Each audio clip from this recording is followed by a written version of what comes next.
aménagement paysager, c'est une spécialisation d'initiative locale, nommée plus précisément création et entretien des jardins de demain. Alors les stagiaires qui s'orientent sur cette formation sont issus de différents parcours professionnels précédents qui n'ont rien à voir avec le domaine visé pour la plupart. On a différents âges aussi dans cette formation, c'est ce qui fait la richesse de la formation. Nous avons des personnes qui étaient dans le domaine médical, dans le domaine alimentaire. Suite à des licenciements économiques, beaucoup de gens veulent se réorienter vers un métier extérieur, car la plupart travaillaient notamment fermés en entreprise. Et donc le besoin de s'orienter vers des fois une passion ou un loisir qui était à la base, donc devient une priorité pour eux de réorientation.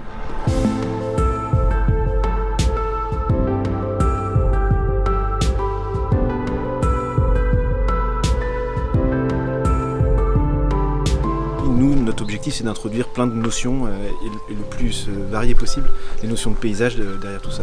Donc reconnaissance des plantes, engazonnement, plantation, tous ces savoir-faire là, de connaître et de savoir de quoi on parle, et puis de pouvoir les mettre en pratique derrière.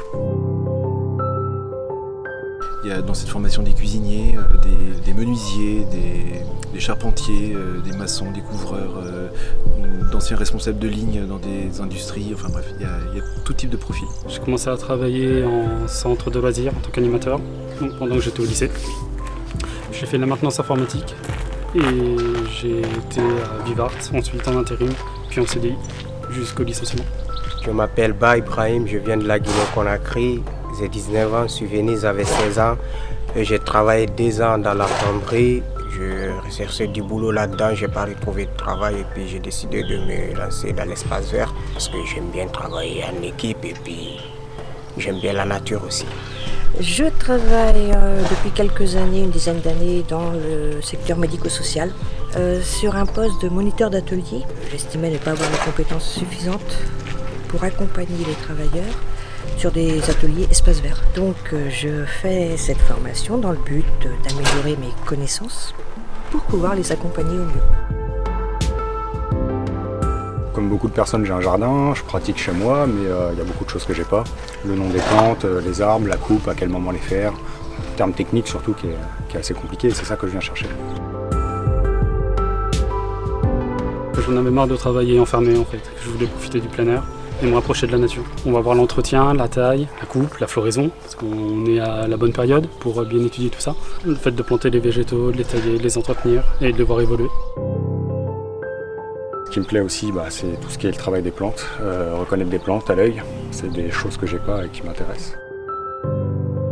Alors ils peuvent espérer viser un métier d'ouvrier jardinier paysagiste. Alors soit travailler dans des parcs et jardins un peu remarquables, soit travailler au sein d'une entreprise paysagère privée et au sein de collectivités territoriales ou locales. Alors la plupart du temps, les employeurs recherchent quelqu'un de disponible le plus rapidement possible, qui soit formé ou diplômé et qui ait une expérience professionnelle en adéquation avec le poste visé. Donc d'avoir, on va dire, un condensé en 4 mois sur le métier permet d'être directement autonome et rapidement disponible sur le marché du travail. J'ai 2 projets. Mon premier est travailler dans le territorial, et si celui-ci ne marche pas, acquérir une expérience professionnelle chez un particulier en tant que paysagiste, et pourquoi pas par la suite monter ma propre entreprise. Alors le taux d'insertion professionnelle est aléatoire selon les années, mais environ on est entre 40 et 50% d'insertion sur le métier dans lequel les stagiaires se sont formés.